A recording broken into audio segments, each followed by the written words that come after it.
I'm so excited to be here with you. I look forward to this like Christmas every year. How about you guys? It's so much fun. And we get to see all the people that we loved growing up, and some of us are still growing up.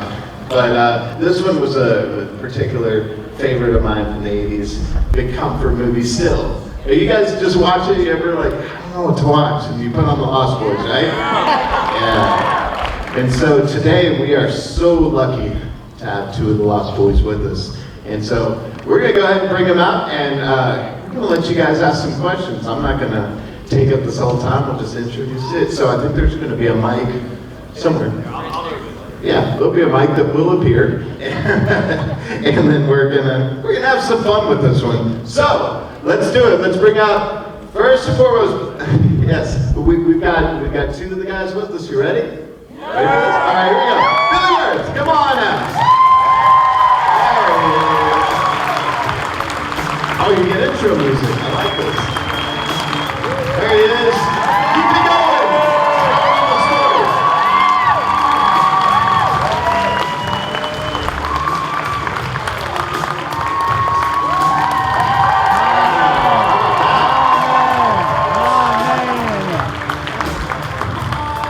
Perfect. And now, we love to have him. We don't see him enough. James Patrick.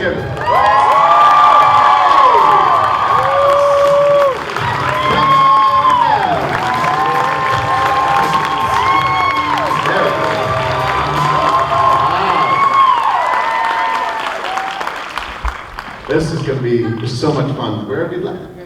Step into my office. Oh, there's the mic for questions. Well, let's start it off, guys. Well, it's so great to have you guys. When you were filming this thing, you had no idea just the lasting power of this. There's probably not a week or a day that comes by where someone doesn't say something about the Lost Boys, do you think? Yeah, it is. It's I think I think it lasts because it's so well made.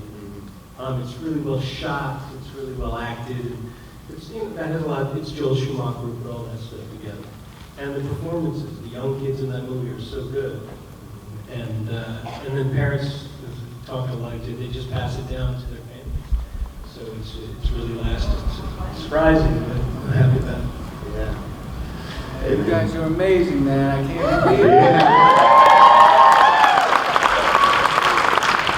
Great to be here and to meet all you guys. And what was the question? It's probably not a week or a day that even goes by when people. About the Lost Boys and how big it's gotten. And you know, I was just over in the United Kingdom, and a friend of mine asked me to send him a postcard. So I said, cool. You know, I was in London looking around for postcards at home in the store, and I'm in LA, and I see all these postcards from different movies. I see like Blue Velvet, and I see the Mickey Rourke 9.5 Weeks, and then and there was a Lost Boys postcard. And so I said, this could be cool, and I sent him the postcard of the Lost Boys, but I never seen a postcard of the poster or whatever. But yeah, this movie it's been a wild ride, and it keeps going, and I love it. And I love meeting all you guys. And the story and the narrative, it stands the test of time, because as Jason was saying, it's really quality, collaborative filmmaking at its best, from the screenplay that Jason had a big hand in developing, to all the different parts and the different crew members and the cinematography, and it's got humor, it's got, single motherhood as the theme, brotherly love, first love, alienated youth, all the different sort of universal themes all packed into a rocking thing with great music, and it's just, that's why I think it still survives. Now the postcard, it had my face on it, right? It did. It's a good one. I love it. Well, people, we have favorite memories from watching this, several times. But making this had to have been so special. Was there a certain memory from the set that you were just kind of looking around going, this is so cool, I can pay to do this, and that just stood out to you?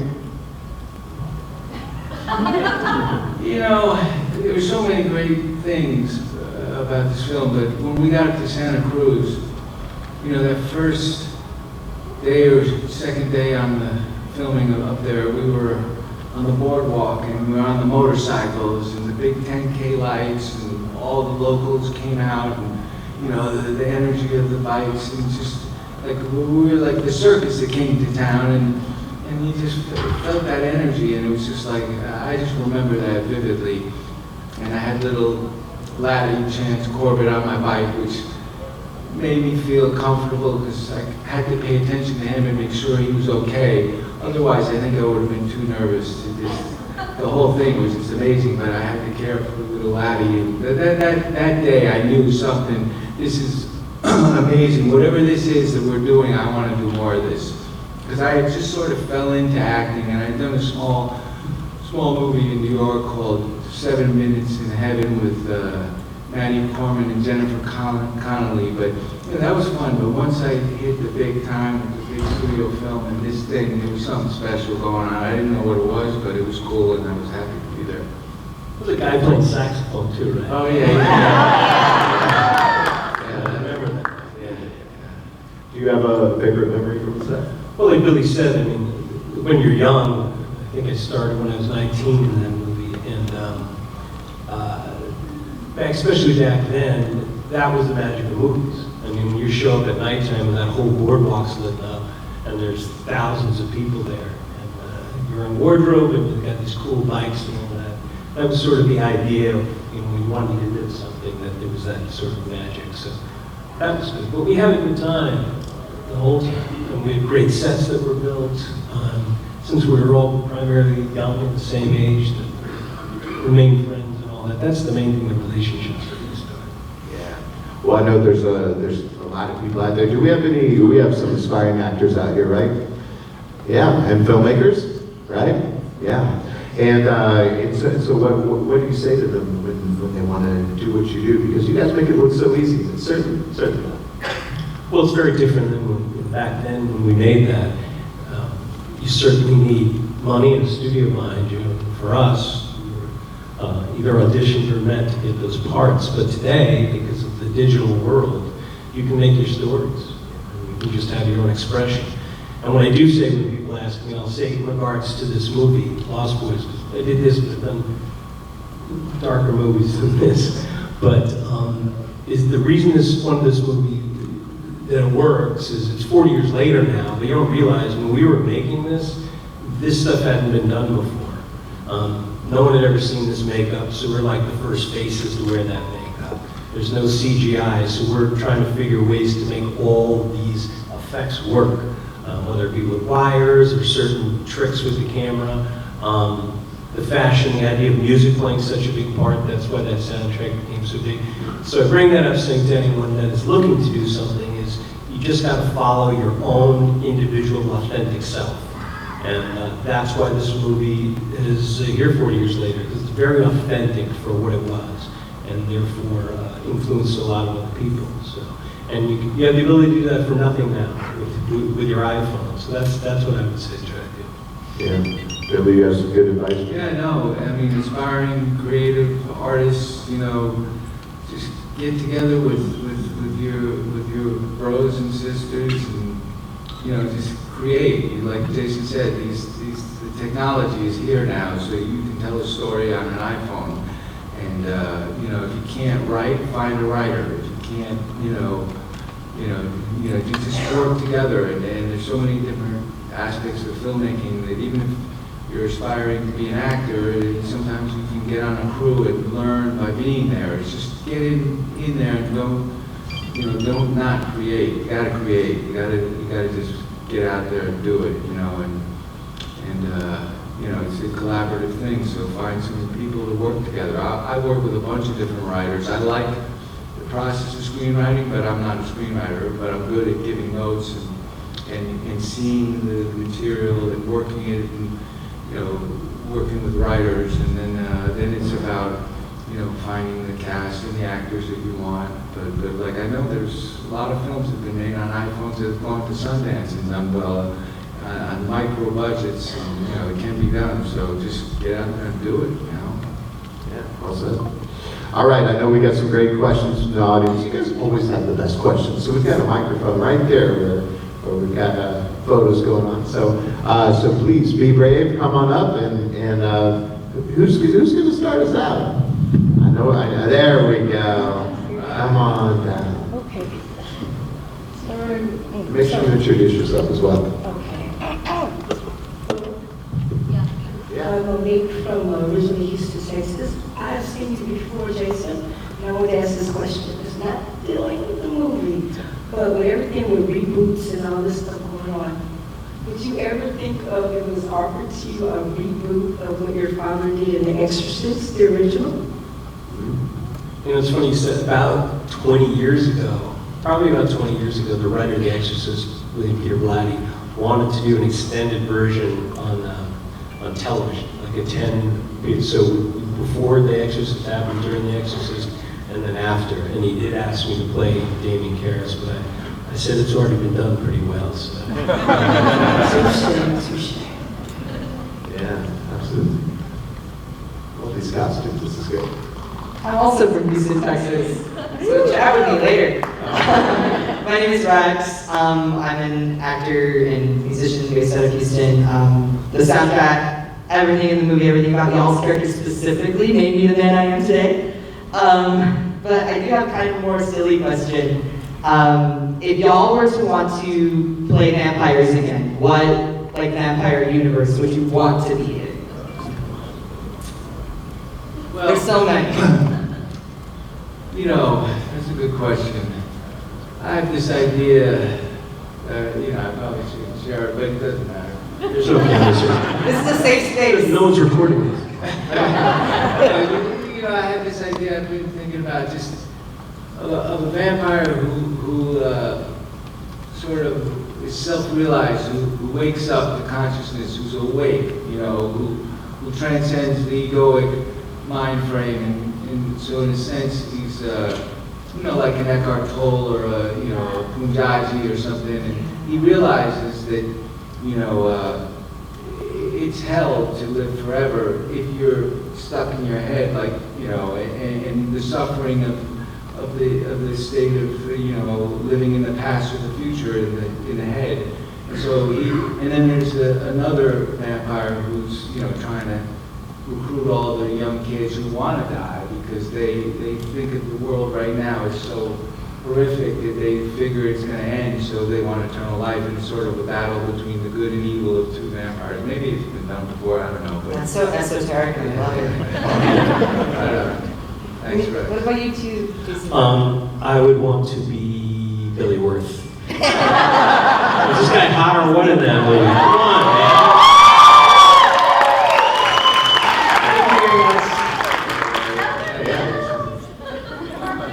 Yes, it is.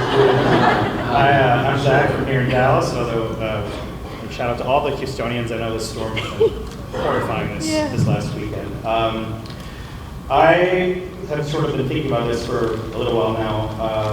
I'm just wondering what you bring back from researching the roles or just the downtime on sets. I mean, people always talk about props that they keep, or a little bit of wardrobe, those kind of souvenirs. But what kind of mental or emotional souvenirs do you bring back with you from over your career, like a gardening thing that you do now because of some role, or you change your own spark plugs now, or something like that, or an author? I've always thought that you could really only play yourself in whatever character you're in. You just find different parts of yourself to satisfy that character. I mean, we've all wanted to kill people. Right? I mean, and you've all had your heart broken, and you've all suffered tragedy. We all want to be things. So those parts of you exist. And you find out what that character is through your research, and then you use those parts of yourself that maybe are dormant, maybe you push down, and then you play that for a month, 2 months, or whatever. So you're engaging those parts of your personality. So I always find that afterwards, those things are enlivened a little bit, sometimes too much, or sometimes you find something. So I'm always, especially the better the movie, the deeper the character, I'm always changed after that. But you're just changed into the you that you are anyway. Yeah. Good answer. You've also asked about, like, what do you bring back? He said, Yeah, so it's like a... Yeah, for me, it's just great memories, you know, and you know, the friendships, and, you know, and just that time in our lives, it was wild, you know, young, wild, and free. I mean, we did sort of live the sleep all day, party all night thing. And, you know, just, you know, I miss Brooke. We bonded, we had the same agent, and, you know, I met him the first day in LA. He and I connected, and that helped me a lot too, because I was, you know, this whole thing was scary to me, you know, and but just the friendships and, you know, getting to know Jason over the years. I think back then we didn't really connect so much. I think Joel might have kept us apart because you're the new guy, I think, and that tension and sort of. Well, you guys are a lot older than me. Yes. I couldn't really get into that group. Good stuff. Hey, JT from Austin, huge fan of both of you. Jason, I really loved you in Your Friends and Neighbors, and also After Dark next week. Amazing stuff in that. Two really quick Lost Boys questions. One, did they play a lot of hair metal when you guys were there to kind of keep it on set in that boat? And also, whose decision was it to put that sexy Rob Lowe poster in the closet?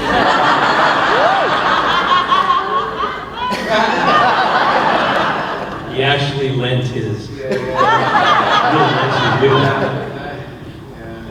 was that Joel. And people mention that all the time because what the hell is Rob Lowe doing here? Oh, did they try and push you in kind of Jim Morrison direction too? Because there's a lot of like Jim Morrison imagery stuff with the hair and everything, or not really? I think that, you know, I just looked the way I looked, and the production designer, very talented guy named Bo Welch, put that big Morrison picture in there, and then all that sequence was just created in editing. I mean, we were just doing it, but that all those double exposures and that music, again, that goes back to what I was saying is how well made the movie is. The guy who shot that movie is a man named Michael Chapman. So he was the operator on Jaws. He shot Taxi Driver. He shot Raging Bull. You don't have a guy like that doing a teen vampire movie. You know, so technically all those great people that Joel assembled made it and created that thing that's lasted like that. Awesome. Thank you guys. You have the cool hair that you didn't have the Kiefer moment, which is unfortunate, right? So, except he told me, he goes, they used to call it hockey hair. All right, good. What's going on, guys? My name is Freddie from San Antonio, Texas. Huge Lost Boys fan. I remember seeing him when I was 7. You know, grew up in a video store and always just grew up with horror stuff, right? So when I first saw Lost Boys, it was like, I want to be a vampire one day. Vampires are real, right? But best kill scene was you when you died, death by stereo. Your favorite.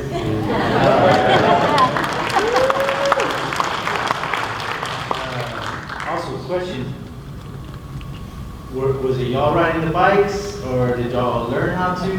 Yeah, we spent about a week out with this guy, Gary Davis, riding before we got to set. And we had to do some riding, like down the staircase, you know, off the boardwalk, but through the docks or whatever. That was all the stunt riders, but we were riding a little bit. Did you ride down the stairs? Yeah, we went down the stairs. I did. It really looked like you riding down the stairs, Jason. Yeah. I was like, Well, oh, I don't know if you've seen Kiefer here, where that was about the second day filming or something, and Kiefer was on a motorcycle. Now, I had to learn how to ride. I didn't know how to ride because these guys didn't. Kiefer said he did. Well, he popped a wheelie because he's trying to impress some extra. Fell off the bike and broke his hand day one. So that's why he wears gloves in the movie. Because they have to put a plastic cast on him, and therefore he's wearing gloves for most of it. And he broke his hand, and you know, I took that girl home that night.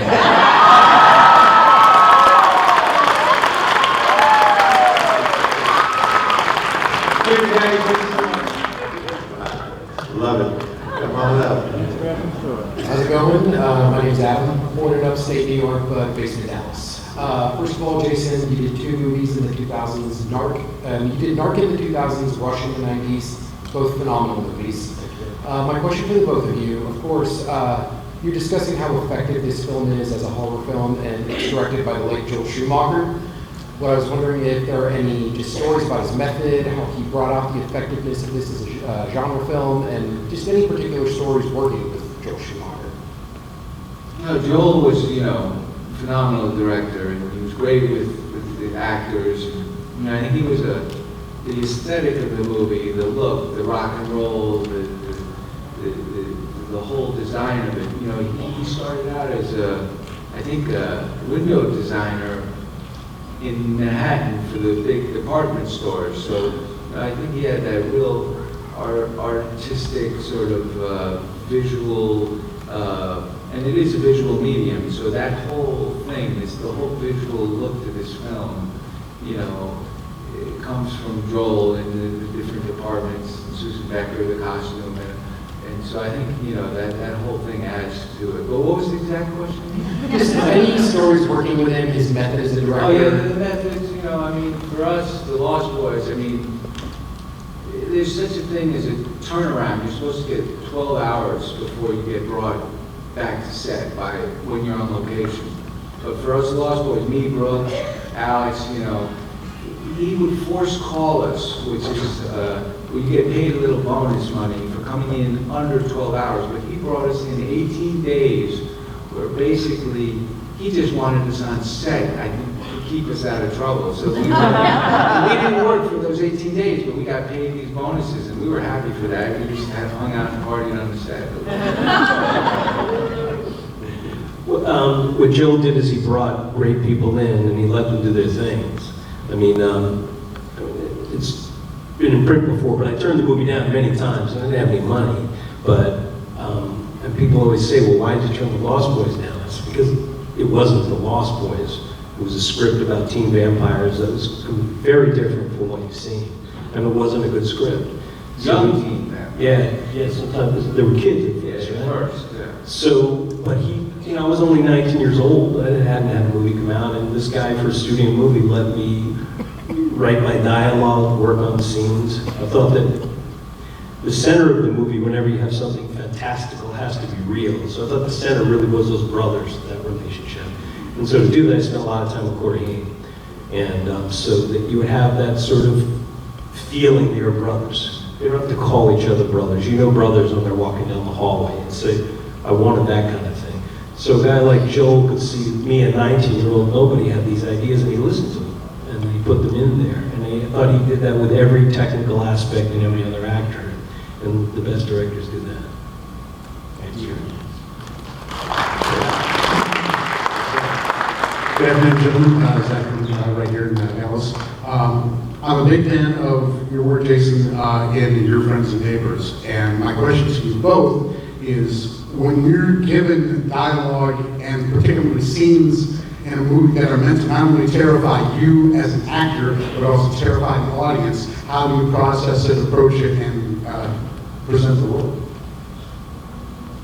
Well, in a case like your friends and neighbors, where some people could see that guy as at very best a sociopath, possibly a monster, the key is never to judge that.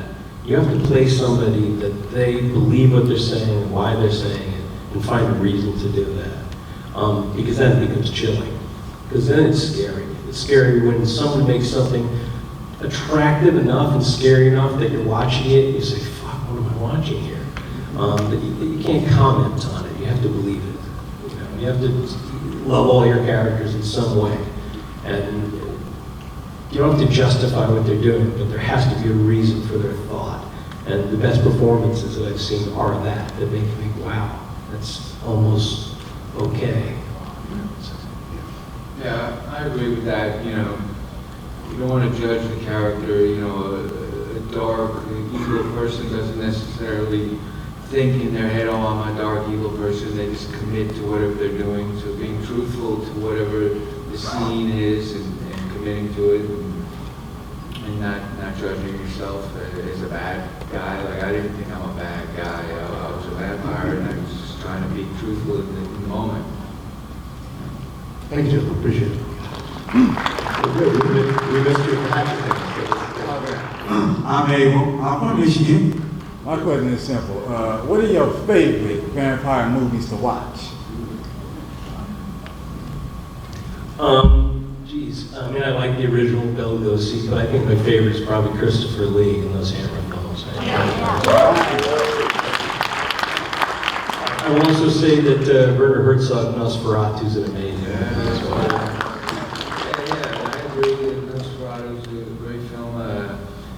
Speaking of Abel, you just reminded me of Abel Ferrara. I worked with him in Body Snatchers, but he made a movie called The Addiction. I think it was a black and white vampire film with Lily Taylor that was pretty cool. Sort of a, metaphor of addiction to vampires. Thank you. Right on. Hello, my name is Gracie and I'm from Dallas. And I was wondering, what was it like working with Brooke McCarter and Corey Hyman? What was your favorite memory of them? Like I was saying before, Brooke and I had the same agent. Both our mothers were born on the same day, so, we're brothers from different mothers, but Brooke and I bonded early on in the pre-production of the film, and I flew out to LA. It was my first big film, and he took me up to the top of Mulholland. He just took me around LA, showed me what was going on. I actually stayed with him. We got he had an extra room and stayed with him before we went up to Santa Cruz. But I think he was already doing the work. He knew that the connecting was important, and so I just love Brooke, and we really connected over the years. And Corey was just Brooke and Corey had a strong bond too, and just love them both. They're beautiful souls, and they live on in this film and in our hearts. And I got a keychain that I got Brooke on, him and I just think of them all the time. But yeah, they were beautiful people. Absolutely. Thank you. My name is Scott, and I'm from Arlington. Two questions for you both. First one is, it's kind of a habit, it seems to me, anyway, for Hollywood to remake things lately, like they're kind of running out of ideas. If somebody wanted to remake that movie, what small thing, I mean, it doesn't have to be elaborate, but what would you change if somebody redid it and they held a little close to how it was done, and who might you think would play you? And would there be changes like age-wise? Would it go older, would it go younger, would it stay on the same? There's a lot of questions. That's the first one. I can only answer the honestly is that I don't think great movies should be remade or rebooted.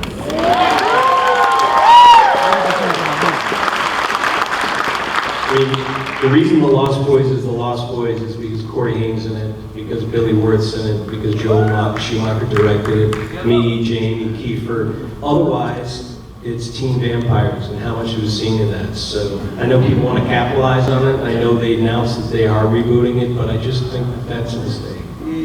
I'll argue against that just because I was. He wants a job in it. I have questions. You want to go part in that? So the reason I say is because I was in a film called The Body Snatchers. It was originally a black and white film in the 50s, and they've done 3 versions of it. And the version that I was in with Abel Ferrara, I thought it was a good reimagining of it on a military base. So it all depends, if you're going to put your all into it, like they made 2 little sequels or whatever, straight to video. They were just trying to capitalize on the brand name and sell a bunch of videos. But if they can, it's a big task. If they can do it, then you have 2 great movies, maybe. If they don't, then we still reign as the #1 Lost Boys film. But they are trying to make a Broadway musical, which I think could be cool.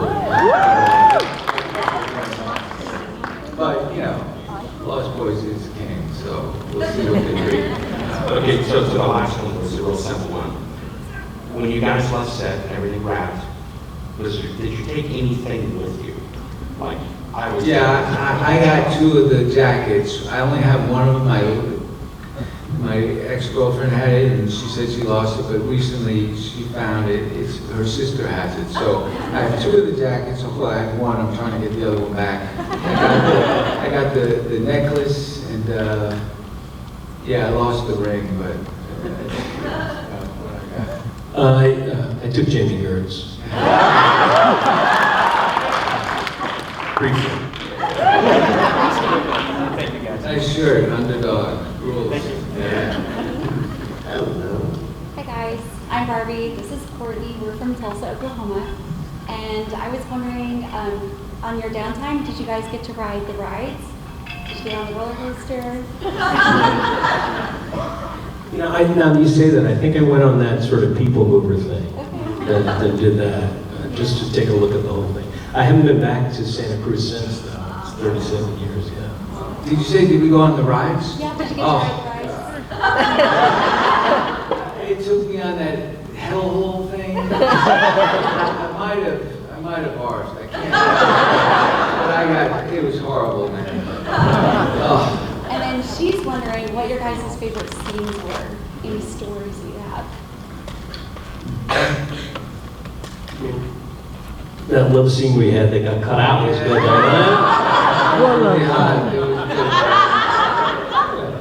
It's fine, it's somewhere on the internet. They were all fun, you know, because again, we were with young guys and we were having fun. And I'll say, again, every scene we were doing, it hadn't been done before. You do movies for a long time, you're doing stuff, okay, here's the car chase, here we pulled the gun, here's this and that. Every day there was new pages and we were trying to do something new and different in a way that happened. So that was always just exciting. I didn't get bored. Thanks, guys. Thank you. Hello. Hello guys, my name is Brendan. I'm originally from Tennessee, but I do live here in Dallas now. I have 2 quick questions. One would be, the Lost Boys is known to be the origin in regards to Corey Mania. Do you have any fun stories in regards to any Corey shenanigans going on set? And lastly, to you, Jason, how was it working with the dog on set? Both Corey's, they're, you know, different, and I love them both. You know, Corey Feldman, you know, he's still out there doing his thing. And God bless him. And Corey Haim, you know, he was one of a kind, man. He did Lucas, and he was a superstar, and you know, just so much love. He loved this oil that I wore. You know, it's just some thing, and every time I'd see him, he'd come up and sniff me or whatever. When he just wanted something, so he'd rub my, you know, whatever. But yeah, Corey was a character.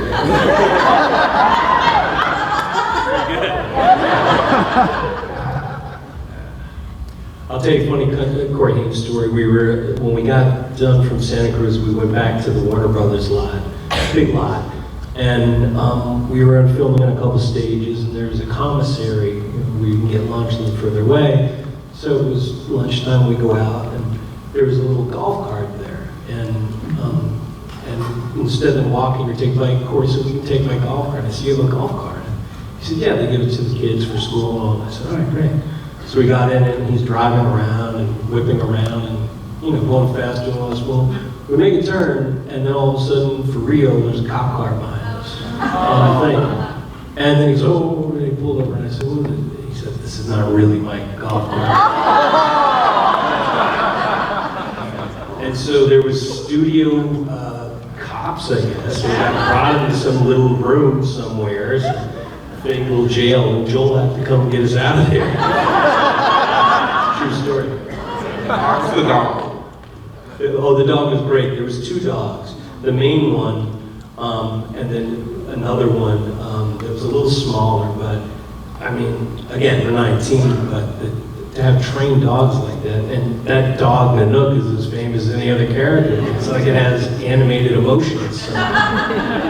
But someone asked me at the table that scene where I'm going to go in and kill Corey in the bathtub or whatever, and the dog jumps out. Did you do that? I did. I remember that day they had sort of the camera behind the dog and a big ramp. So when I opened the door, they just whacked the dog and he ran and then jumped into me, and then I fall down on the pad. Yeah. I think Brooke took it from the dog too. I remember Rowan the dog that broke me.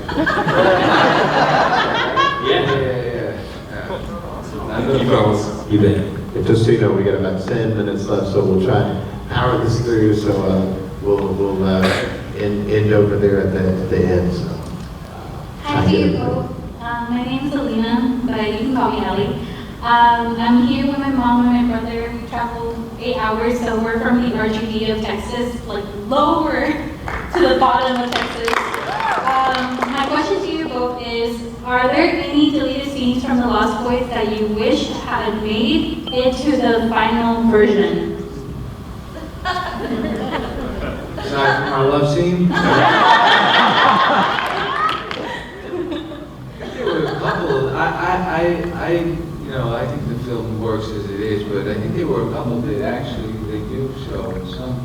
I know there's deleted scenes, I just don't really remember them. Again, I mean, I find in most movies, and when directors 30 years later, whether it's Apocalypse Now or Redo and all that, they add this stuff, that stuff was cut out for a reason. Because those guys were at the top of their games at that time. Same thing with The Exorcist, the version we've never seen. We shouldn't see that. You know, these were great movies that we had made, and they're tight and they're lean. So there are some scenes, I don't really remember all of them, but I think they were the right choices by Joel. Thank you so much.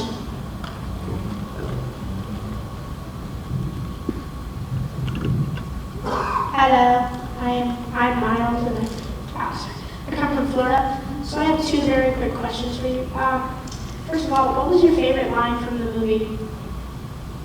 You miss sucker.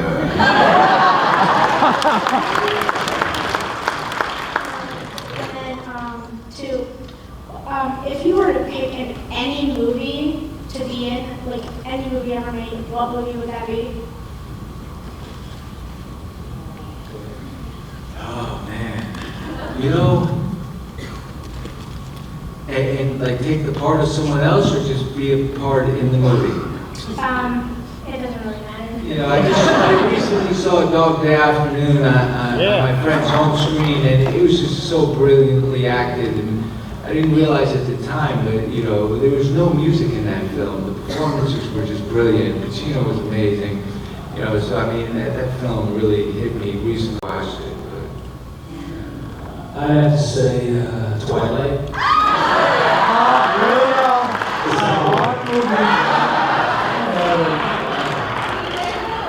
Thank you. Thank you. By the way, these guys would eat those guys alive. I'll tell you one thing, I've said this before, is that you guys all like horror, and that's why you're here. And there's certain iconography to horror, whether it's Lugosi or Kruger or Art the Clown, all these people now. But it's a testament to Joel and to Billy and Brooke and Kiefer and Alex that those Lost Boys who have barely any lines are part of that pantheon of horror icon. And that's a credit to these guys.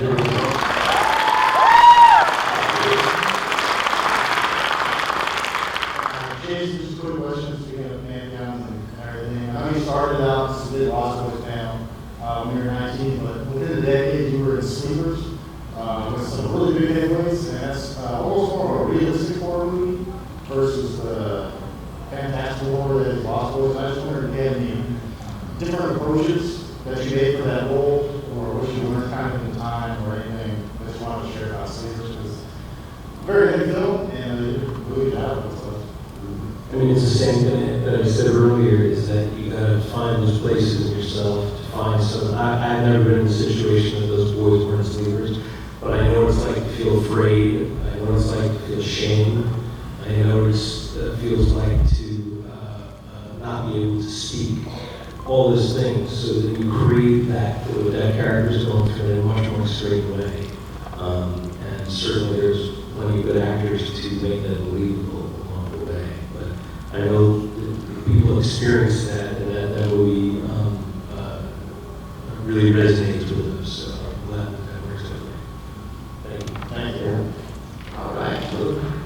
Hey, I'm Evan, I'm from Austin, and my question is, in the future, I want to be an actor, and I was wondering different ways that you're able to like get roles starting out or push yourself out there, and then also different things that you can do to improve the believability and then enjoyability of your acting for audiences? Well, just basic, for me, I've learned over the years, because I was in a lot of fear through a lot of my career. And as I've grown, and gotten more comfortable in my body, in my being, I've been able to listen and be present in moments. So if you're really present, you really put your attention on the other actor, you're listening, you're engaged. If I'm up in my head and in fear, I'm tight. So it's just learning how to relax and breathe and connect with the other actor and look to see if they're understanding what I'm trying to accomplish in my objective, and then see if they get it and look for a verifiable response from them.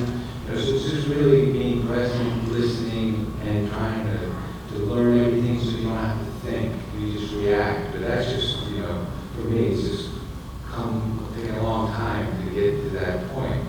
But as far as, just play, get the camera and start working with other people and create, Just understand why you're getting into it and then never leave from that. You're always going to have to adapt to where the situation is, but know why are you doing this, and don't let anyone shake you from that. Thank you. It's an honor to be talking to you guys. My name is Jeannie, and I'm from Irving.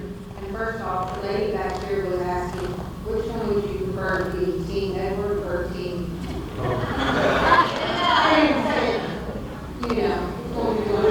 This guy is Rob Pattinson. Edward. So, Rob Pattinson, we did one of these things. The first one we ever did was in Milton Keynes in Great Britain. And he hadn't done Twilight yet. And he was in, I guess, Harry Potter. Yeah. But Brooke and Corey, later told me, yeah, he came up to our table and he got our autograph. So I thought that was pretty cool.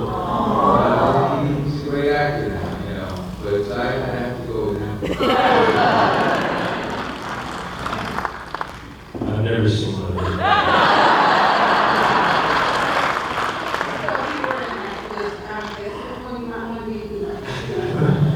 One of them's a girl, right?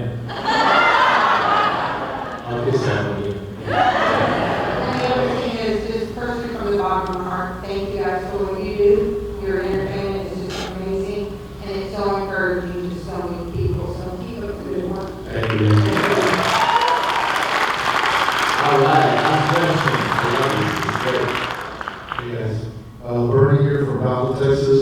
Santi, he's a huge fan, and he's got some questions. He's a little nervous, but I know it's going to be great. How did it feel having all the vampire makeup with you guys? Good question, Sandy. It was a process that over time we got better. In the beginning, we were sitting in that makeup chair for like 3.5 hours, and it was kind of like, tiring, but they got better and better at it as we went on. But the makeup was so cool, and then taking it off, they got to put this stuff in there, and it was a little painful, but not so bad. It was worth it. Right on, Sandy.